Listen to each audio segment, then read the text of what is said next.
Dalam hal ini pidana bisa menyasar dua pihak, yaitu pihak yang diduga memalsukan dan pihak yang menuduh secara tidak. Itu kalau satu aset aja, misal kurang daftar sertifikat.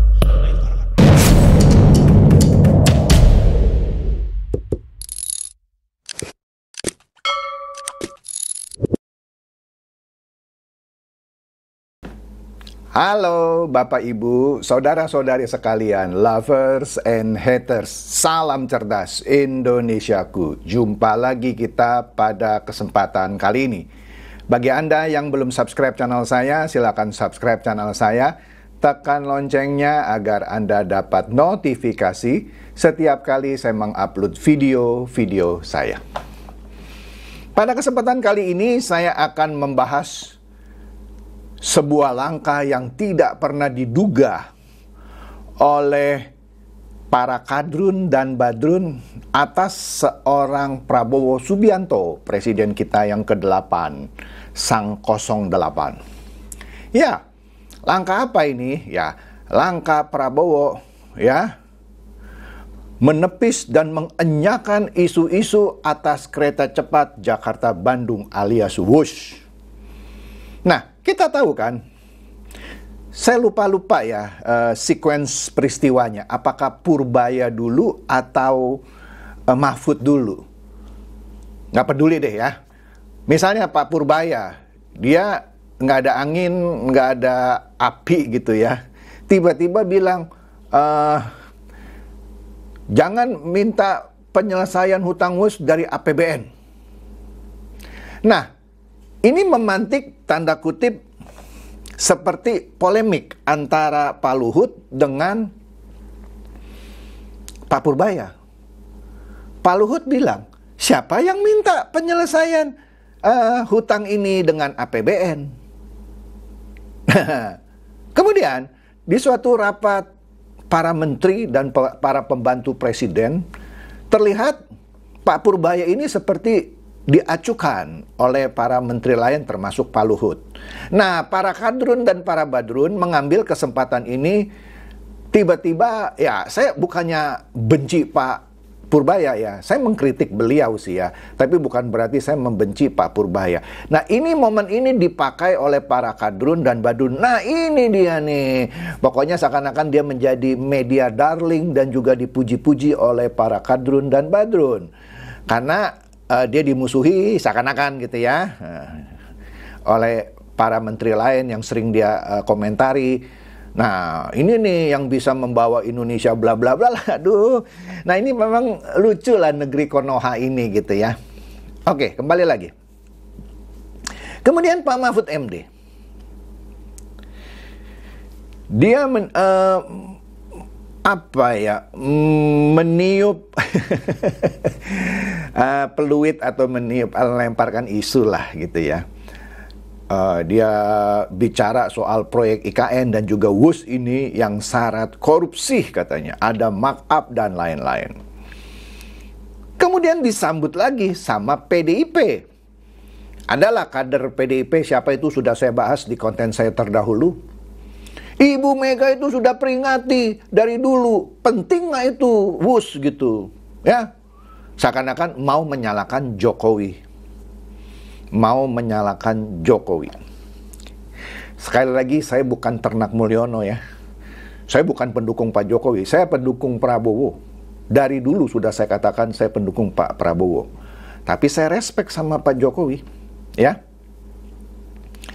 Kembali lagi. Hasto yang sudah dapat amnesti dari Prabowo ikut-ikutan ngomporin soal WUS. Adalah saya baca tuh beritanya, nggak usah dibahas lah ya. Tapi mereka lupa Puan itu puji-puji WUS ketika diluncurkan. Bulak-balik Bandung nanya mau kuliner di mana. Bahkan baru-baru ini dia naik lagi WUS nanya mau kulineran di mana ya, ada ide nggak? Ganjar juga memanfaatkan WUS waktu itu untuk mempopulerkan dirinya. Dia puji-puji itu WUS tuh. Nanti dia akan lanjutkan transportasi massal bla bla bla ketika dia mau nyapres. Jelas kan dia mendompleng proyeknya Jokowi, WUS itu yang dia sebut-sebut akan dilanjutkan membangun transportasi massal. Itu kan modal dia untuk nyapres dulu, mendompleng WUS. Baca deh jejak digitalnya. Saya juga bukan pendukung proyek WUS. Mau ada WUS kek, nggak ada WUS kek, ya saya naik travel. Ya kalau memang perlu cepat, mungkin. Saya belum pernah naik WUS loh. Mohon maaf, bukan menyombongkan diri. Kalau naik Shinkansen di Jepang sering saya. Tapi WUS, buat saya pribadi ya, bukan berarti saya memusuhi proyek WUS ya. Untuk naik WUS-nya aja saya mesti ke daerah mana itu ya, daerah Halim sebelah mana gitu ya. Yang bukan dari tengah Jakarta gitu. Beda kalau kita misalnya naik kereta mau keluar kota, bisa dari Gambir, bisa dari stasiun Senen. Tapi ini dari agak pinggiran Jakarta. Saya aja nggak tahu di mana itu. Katanya di sekitar Halim gitu ya. Oke deh. Kemudian berhentinya juga di Bandung, tidak tepat di pusat kota Bandung. Jadi saya pikir dari rumah saya ke stasiun WUS itu perlu waktu cukup panjang. Ya setidaknya antara 20 sampai 30 menit lebih panjang ketimbang saya ke Gambir misalnya. Ketika tiba di Bandung, tibanya juga tidak di pusat kota Bandung, yang harus naik shuttle lagi ke pusat kota Bandung. Katanya sekitar 30 menit. Oke deh, jadi walaupun jarak tempuhnya 30 menit, ini versi saya ya. Harus ditambah dengan perjalanan saya ke stasiun WUS yang di daerah pinggiran Jakarta, masih Jakarta sih, dan di pinggiran Bandung itu ketika tibanya. Total bisa sekitar 1 jam lebih. 1 jam lebih. Ya ketimbang saya ngebut naik mobil, walaupun ada resiko ya kalau ngebut ya. Atau naik travel yang sekarang juga sudah sekitar 2 jaman lebih. Ya cuman irit 1 jam. Itu saya loh. Ya sudahlah, saya naik ini aja ke travel atau bawa mobil sendiri. Nah tapi kalau ada orang yang merasa perlu cepat gitu ya, seperti yang dipromosikan Ganjar. Ganjar kan dulu promosinya begini. Nah dengan kereta WUS ini, wih, yang promosi dia loh, bukan saya. Orang yang tinggal di Bandung bisa kerja di Jakarta. Itu juga menurut saya sih membesar-besarkan. Berapa itu tiket WUS itu kalau orang mau tinggal di Bandung kerja di Jakarta PP? Ya kemahalan lah. Ya tapi kan mau nyapres waktu itu. Oke deh. Nah, menariknya lagi yang tadi saya katakan di awal, Pak Mahfud yang meniup-niup soal proyek IKN dan WUS ini ada nuansa korupsinya, ada penggelembungan, ada markup ya. Sekarang seakan-akan tanda kutip ya ditampar oleh Prabowo Subianto. Ya. Saya lihat di beberapa media massa beberapa hari terakhir ini yang dibicarakan WUS. Sekali lagi saya bukan pembela Jokowi ya, saya bukan ternak Mulyono gitu ya. Seakan-akan penting banget mau menjatuhkan Pak Jokowi. Nah, oleh karena itu, baru-baru ini di beberapa media massa, ini contoh lah salah satu, Prabowo muncul. Sebelumnya dia panggil itu Menko Perekonomian Pak Erlangga Hartarto. Dia panggil juga itu Purbaya. Dia panggil juga beberapa menteri yang lain membicarakan penyelesaian masalah WUS. Inilah presiden yang cepat tanggap. Akhirnya beliau mengambil keputusan atas nama semua bangsa. Ya. Kita lihat nih salah satu berita, dia bilang. Kutipan berita ini bilang, Prabowo siap tanggung jawab soal WUS. Tanggung jawab saya. Mau apa? Mati lu. Saya sudah pelajari. Tidak ada masalah. Lah kan sebelumnya kan muncul itu diskusi-diskusi. Itu di mana ya, negara Arab tepatnya mana gitu ya. Lupa lagi saya tuh. Bikin kereta cepat dengan jarak lebih jauh daripada Jakarta-Bandung. Biayanya kira-kira hampir sama dengan kereta cepat WUS yang jaraknya cuma Jakarta-Bandung. Tuh kan. Ya, mereka langsung mengambil data itu, langsung mengiyakan seakan-akan ada indikasi korupsi.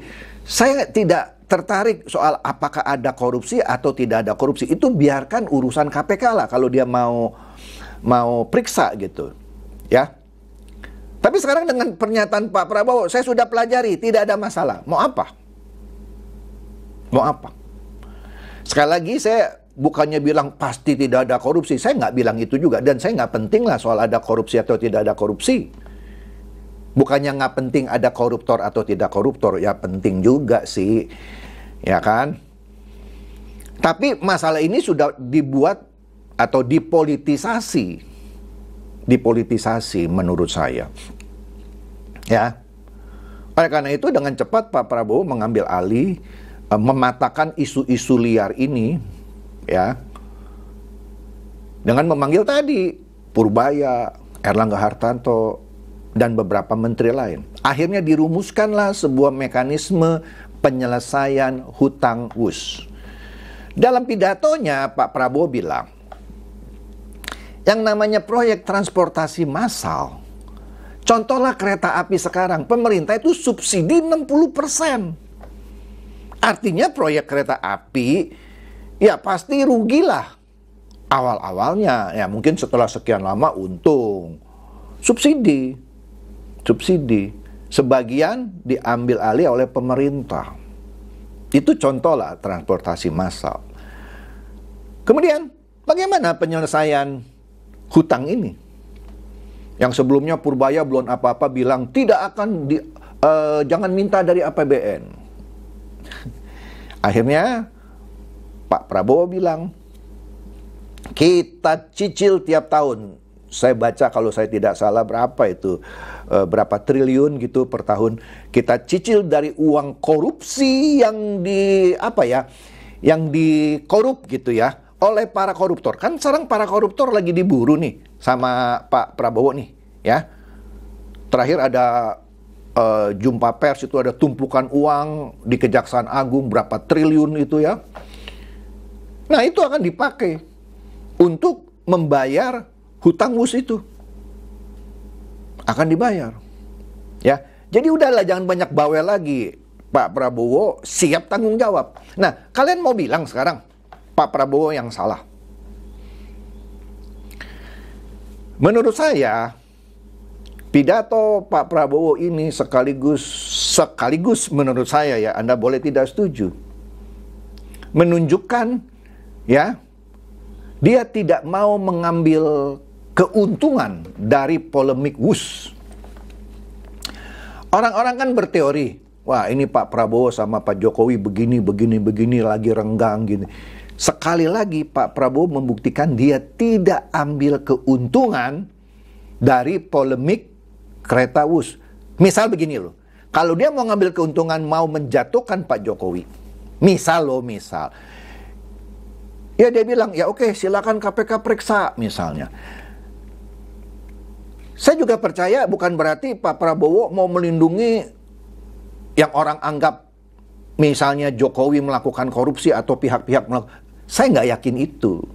Tapi dia mau mematahkan perbincangan-perbincangan yang kontraproduktif. Inilah contoh seorang negarawan yang meletakkan kepentingan bangsa di atas segala konflik yang nggak penting gitu. Dia juga bisa memanfaatkan polemik ini untuk misalnya menyudutkan Pak Luhut kan. Kan kita tahu lah bagaimana hubungan Pak Luhut dengan Pak Prabowo dulu, apalagi ketika Pak Prabowo diberhentikan karena tragedi Mei. Tapi dia rangkul tuh Pak Luhut. Dia rangkul tuh musuh-musuhnya menurut saya ya, seperti Pak Wiranto. Loh, Anda pernah lihat negarawan seperti ini? Sekali lagi, kalau dia mau ngambil keuntungan dari polemik WUS ini untuk menyudutkan Pak Luhut, bisa banget. Bisa banget. Saya bukan membela Pak Luhut ya. Tapi saya lihat nuansa pidato Prabowo ini yang menyatakan siap tanggung jawab soal WUS. Wah, hebat banget. Hebat banget. Mohon maaf ya. Saya belum pernah melihat presiden manapun, baik di Indonesia maupun di seluruh dunia, yang berani melakukan hal seperti ini. Dia mengambil tanggung jawab dari pendahulunya. Silakan serang saya, kira-kira begitu. Tanggung jawab saya sekarang. Mau apa? Ya, saya sudah pelajari, katanya. Tidak ada masalah. Baru-baru ini kan Pak Jonan juga dipanggil kan sama Pak Prabowo. Saya nggak tahu sih ya, diskusi apa antara Pak Prabowo dengan Pak Jonan. Menurut rumor, gosip, dan segala macam, Pak Jonan lah dulu yang tidak setuju dengan proyek kereta api cepat Jakarta-Bandung. Menurut rumor dan gosip juga, gara-gara itu pula dia diberhentikan oleh Presiden Jokowi. Gosipnya dan rumornya loh ya. Tapi yang saya acungkan jempol kepada seorang Jonan yang tahu banget lah soal kereta cepat Wus ini, dia tidak banyak bacot sedikit pun ketika dia sudah tidak menjabat. Tidak sedikit pun, gentleman dia. Walaupun mungkin kalau gosip itu benar, dia pasti sakit hati dong. Dialah yang berkepentingan untuk terus ngoceh soal Wus. Iya kan? Tapi Mahfud tidak seperti Jonan. Dia padahal kan Menko Polhukam, urusan hukum juga kan. Kalau memang ada korupsi di proyek Wus itu, ketika dia jadi Menko Polhukam, dialah yang harus membongkar itu korupsi. Jangan setelah tidak menjabat baru ngoceh ada korupsi. Ini kayak kacang lupa kulit mau menjatuhkan sang kulit. Lah iyalah, jelas saya ini ngelihatnya. Jelas banget. Maka saya sangat menyayangkan ya kalau seorang negarawan seperti, saya negarawan ya tadi sebut ya. Kayaknya belum lah, menurut saya belum.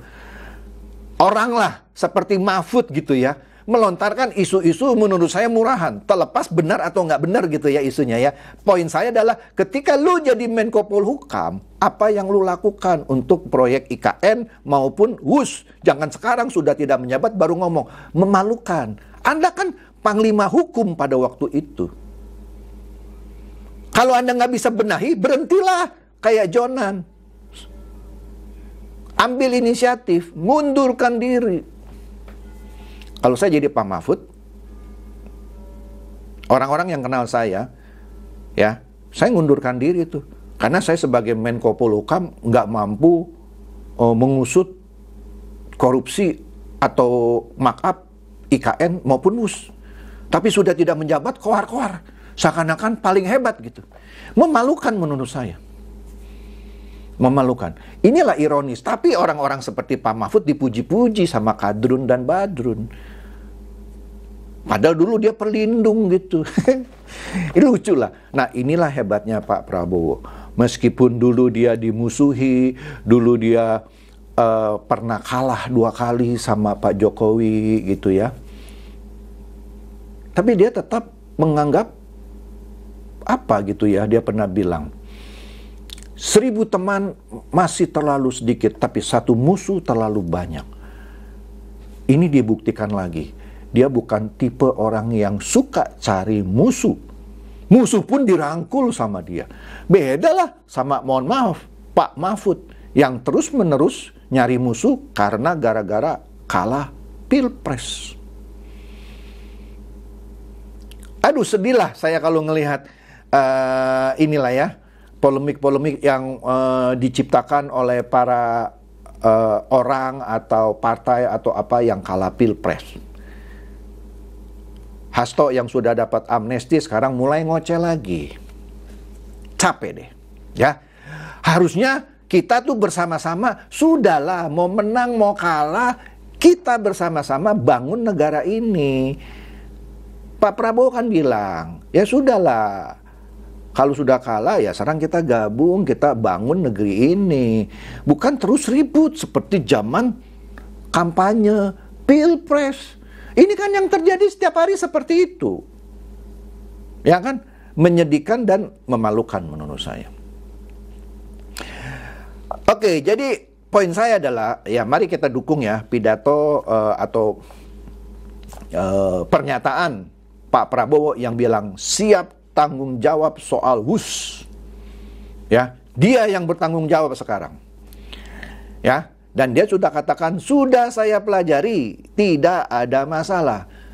Masih mau ngomong lagi? Ya sudah, silakan sekarang serang seorang yang namanya Prabowo Subianto, yang sudah mengambil alih tanggung jawab proyek WUS. Monggo mas, ya. Saya nggak tahu lagi deh, ya. Kalau ini sudah diambil alih oleh seorang presiden, masih aja di kulik kiri kanan, nggak ngerti saya. Orang seperti pakar hukum tata negara Refli Harun yang harusnya apa ya gitu ya, berwawasan lebih luas, tapi podcastnya selalu ngomongnya menyudutkan terus. Apa sih maunya Refli Harun? Makanya saya lagi mau ngecek nih nanti Refli Harun ini podcastnya apa lagi nih, ya. Nanti podcastnya Rocky Gerung apa lagi nih, ya. Juga podcastnya para hater-hater itu Rudy Kamri ya, Kamri apa Kampret ya, Rudy Kamri ya. Apalagi itu podcastnya. Harusnya podcast-podcast mereka itu sesuatu yang membangun dong. Jangan terus lempar-lempar ijazah palsu lah, sekarang Gibran lah, kayak si Roy Suryo dan kawan-kawan gitu. Negara ini kapan majunya? Ya. Oke deh, bagi para kadrun dan badrun, bertobatlah. Kalau masih nggak mau bertobat, ya silakanlah. Ya, lama-lama orang juga nggak mau dengerin Anda juga kok. Nggak mutu kok ngomongan Anda. Sekarang Presiden sudah bilang, soal WUS tanggung jawab saya. Sudah saya pelajari, tidak ada masalah. Titik. Itu saja dari saya. Semoga ini mencerdaskan dan mencerahkan Anda semua. Silakan share video saya ini kepada teman-teman, sahabat, atau kerabat, supaya mereka tambah cerdas dan tercerahkan. Seperti biasa, terima kasih.